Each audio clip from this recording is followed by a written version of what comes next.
Long ago, on the Midwestern plain, men and women gathered to watch the skies.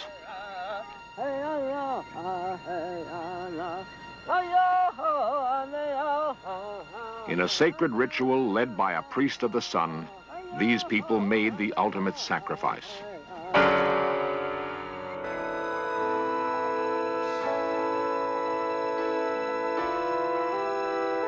All that is left of these earthen mounds.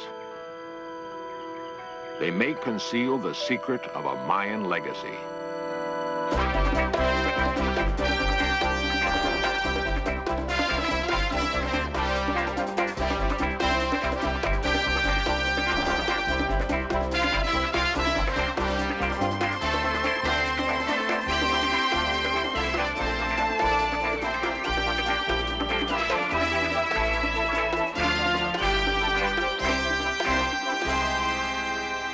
The Indians of Cahokia erected a huge circle of wooden posts to chart the movement of the sun and the moon.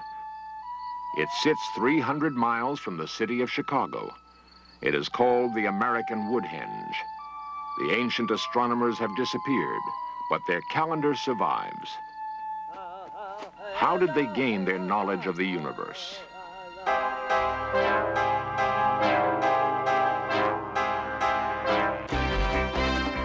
This series presents information based in part on theory and conjecture. The producer's purpose is to suggest some possible explanations, but not necessarily the only ones, to the mysteries we will examine.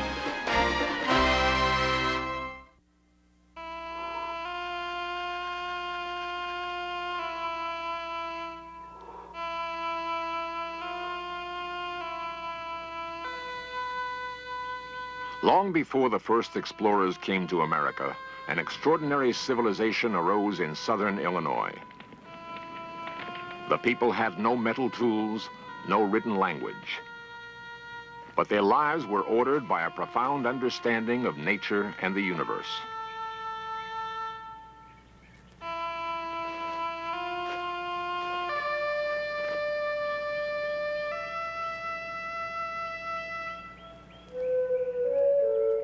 On these mounds once stood the temples of a great metropolis, home to 40,000 men and women. The Indians flourished for 500 years. Then they disappeared. Beneath the mounds, scientists uncovered a fascinating clue to the origins of the lost city of Cahokia. In 1961, Dr. Warren Whittrey of the University of Illinois began an excavation on the outskirts of the mounds. In a series of deep pits, he found remnants of wooden posts. At first, he thought they were part of a giant stockade surrounding the city. As more poles were unearthed, Whittrey became convinced that a grand design lay behind their arrangement. He began to reconstruct the ancient site, sinking new posts in the original holes. What anthropologists knew about the Indians of Cahokia did not prepare him for what would be revealed. The posts seemed to form a giant circle, like a circle of stone erected 3,000 years before at Stonehenge. We believe that the American Woodhenge functioned in somewhat the same way as the famous site in England known as Stonehenge. These sites were used by ancient people to observe sunrise at various times of the year, and the observation of sunrise served as a kind of calendar. Woodhenge was built with a precision that is astonishing even today. It was analyzed on the same computer used for Stonehenge, and the circle at Cahokia proved more accurately aligned to the sun.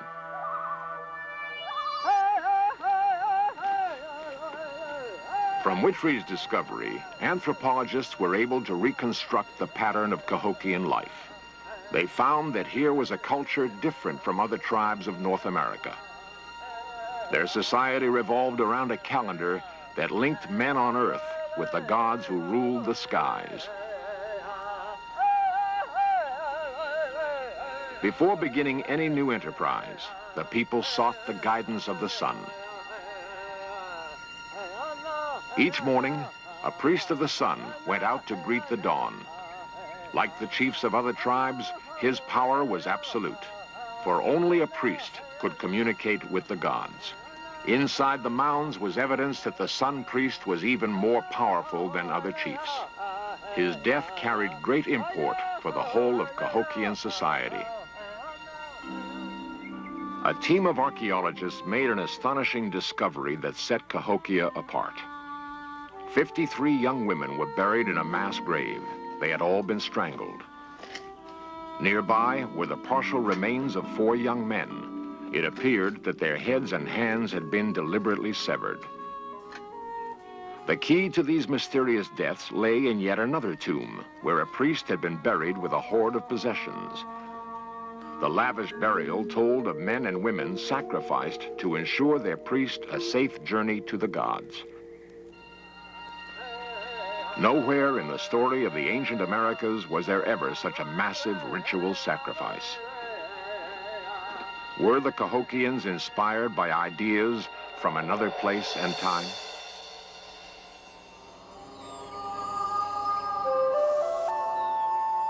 Deep in the Mexican jungle at Teotihuacan, a remarkable culture whose religion required such sacrifices was flourishing by 500 AD. They were the Mayans. Their society was the most advanced on the entire continent. Their cities reveal a surprising knowledge of architecture and engineering. Their tower observatories map the skies as accurately as the telescopes of today. The Mayans developed the earliest written language and a system of mathematics and geometry that had no equal. While it is difficult to imagine a relationship between their culture and the early Indians of America, thousands of miles to the north, beneath the mounds, there may lie the connection between Cahokia and the ancient cities of Mexico. Dr. Witry explains. We have identified a tentative Cahokia yard, a unit of measurement that was used over and over again in even multiples. The Cahokia yard is nearly identical to the standard measurement used by the Mayans throughout their empire.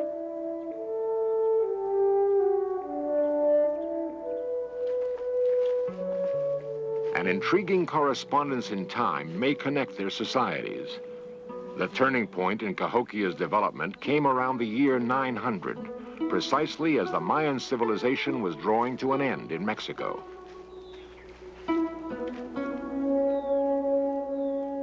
The Mayans have vanished.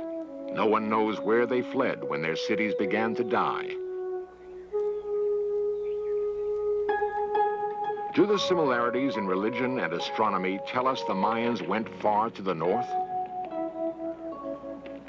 Could they have traveled 5,000 miles to the Indians of Cahokia with their ideas and culture intact? It's incredible to imagine that the ideas of one culture could be transferred across an entire continent in a single century. How can we account for the mysterious parallels that seem to exist? Was there a bridge between the jungle strongholds of the Mayans and the mounds in Illinois? We may find an answer in the southwestern desert that lies between them. 1,000 years ago, a desert tribe called Anasazi erected a city of stone towers unlike anything else seen in this country. The secret of these strange towers in Utah has eluded scientists for many centuries. If they were storehouses, why do they have windows? If they were watchtowers, why are the windows so small? Recently, an astronomer from the Smithsonian Institution has advanced a new theory. Dr. Ray Williamson thinks they were built to observe the heavens. What's particularly exciting about this room is that there are 3 sun alignments in it. Now, we consider this combination of 3 alignments to be an excellent calendar room. It's an excellent place, even today, where we could, if we stayed here long enough throughout the year actually put marks on the walls to tell us what day it is, and to very accurately determine the summer solstice, the winter solstice, and the equinox. Several of the towers have strategic windows that line up with the rising moon. It would have taken many generations of careful study to make them so accurate. Dr. Williamson believes the alignments would provide the basis for predicting eclipses, a complex procedure understood by only a few cultures. We have indications here that they were going in the direction of developing a calendar as complicated as the Mayan calendar. That's a guess, that's a hypothesis. It's one that we're working on right now. These towers have been mysteries for years. Some people have suggested that these towers are reminiscent of the Mayan towers. I'm not sure. Mayan observatories took a circular form, an expression in stone of the wind and the cosmos. Did they inspire the tower observatories of the Southwest?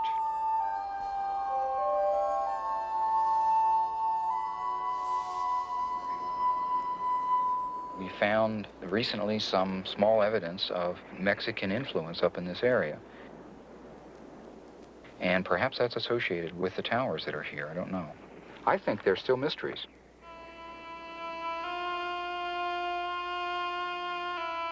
"300 miles from the Anasazi, another ancient people erected a temple to the skies. They too have disappeared, but they left behind an important clue. The observatory at Casa Grande, Arizona, remains as evidence that these Indians sought to understand the universe. Of an entire pueblo, only a few walls have survived the centuries.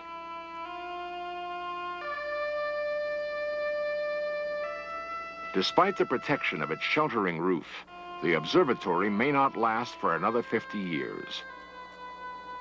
The Hohokam Indians. Robert Hicks of the University of Arizona has been investigating Casa Grande. The alignments are very similar to Mayan astronomical alignments at the Caracol Observatory in Mexico. We find the same alignments here as we do in the Caracol, and we feel that there was an influence from Central America. We feel that a representative of the Mayan elite, somebody with a specialized knowledge about astronomy and also site planning, may have come up to direct the construction of this building. Most anthropologists do not accept this theory. But recently, scientists have uncovered new evidence that may redefine the extent of the Mayan legacy.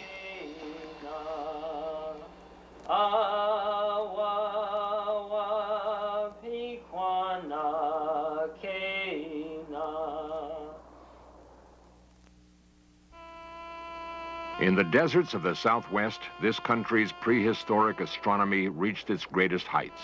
If there was a link between the ancient Mayans and the Indians of Cahokia, a continent away, perhaps we will find it here. A pueblo in New Mexico may well be the crossroads in that ancient connection.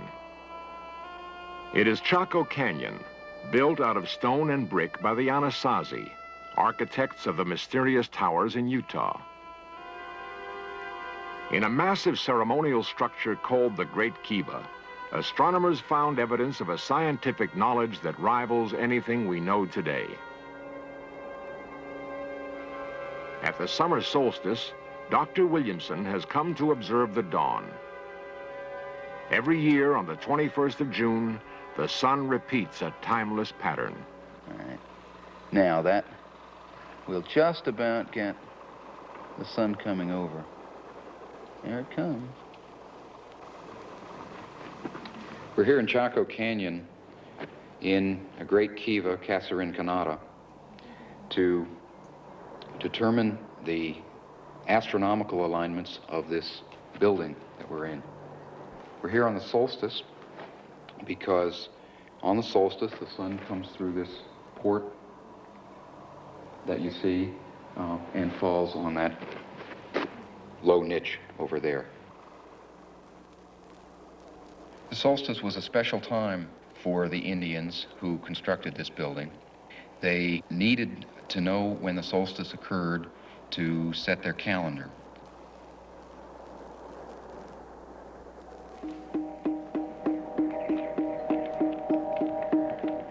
At the winter solstice, a ritual of fire ushered in the new year. In December, the sun seemed to stop in its winter house. The Indians mounted an elaborate display of fire and light to prompt their god, the sun, and set the year in motion. The ceremony of fire can be traced to the ancient cities of Mexico. How did it come to the Anasazi? 1,000 years ago, the dwellings at Chaco were dug into the ground. Then, quite suddenly, an extraordinary change swept the canyon. The Anasazi began to build a city of towering pueblos. Almost overnight, Chaco became an active center of agriculture and trade. Its wealth based on the rich deposits of turquoise that lay nearby. The population grew to 25,000 men and women as the Indians learned to mine the stone.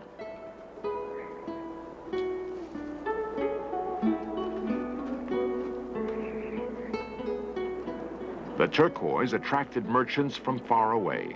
Some believe that Mexican traders came north seeking the sacred stone for the worship of their god Quetzalcoatl.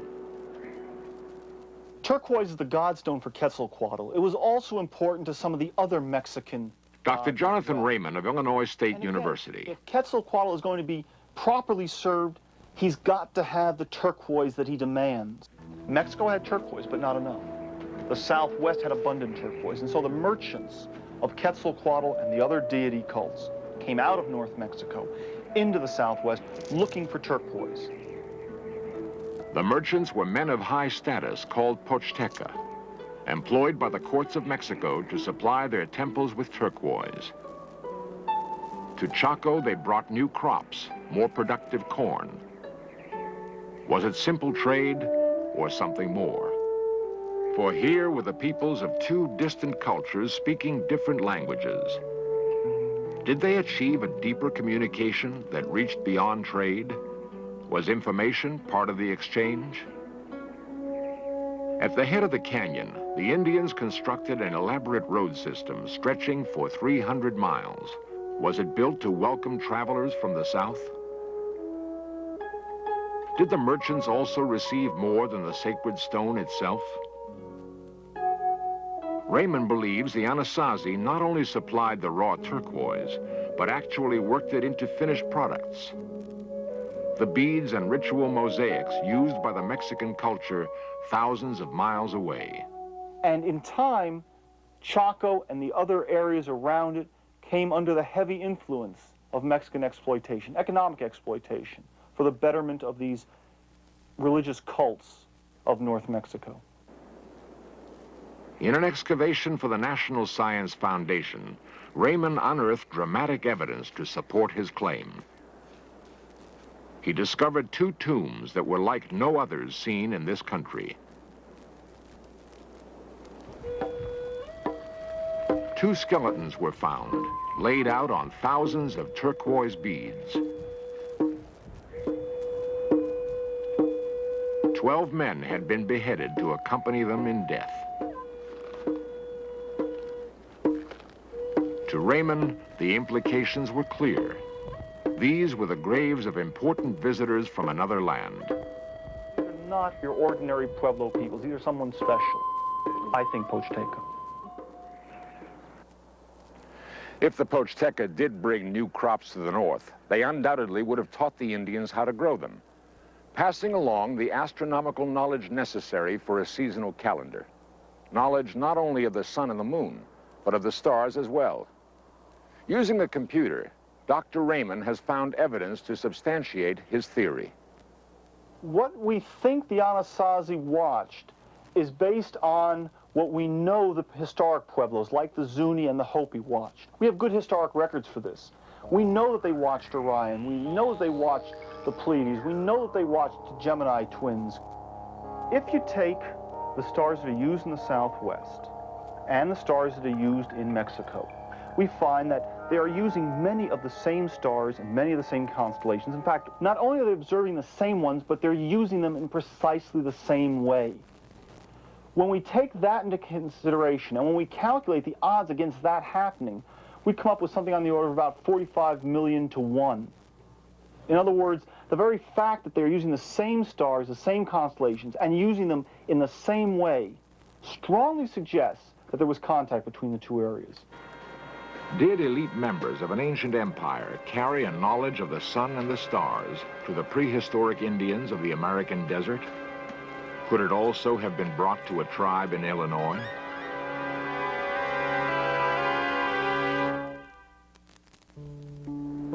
A new discovery of modern science indicates that Mexican trade was even more extensive than had been theorized.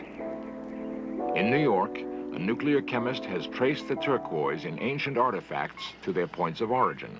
Dr. Gorman Harbottle explains his research. We're carrying out neutron activation analysis of turquoise from mines in the American Southwest and also from artifacts which are found in Mexico. We have so far succeeded in matching some turquoise artifacts found in West Mexico with a mine outside Santa Fe, New Mexico. In consequence of this, we are beginning to get evidence that there was a turquoise trade between the high civilizations of Mexico and the American Southwest. Did the traders from Mexico sow the seeds of their knowledge in the Southwest and beyond? Perhaps the mysterious circle at Cahokia can be traced to a legacy of astronomy and religion that the Mayans left behind.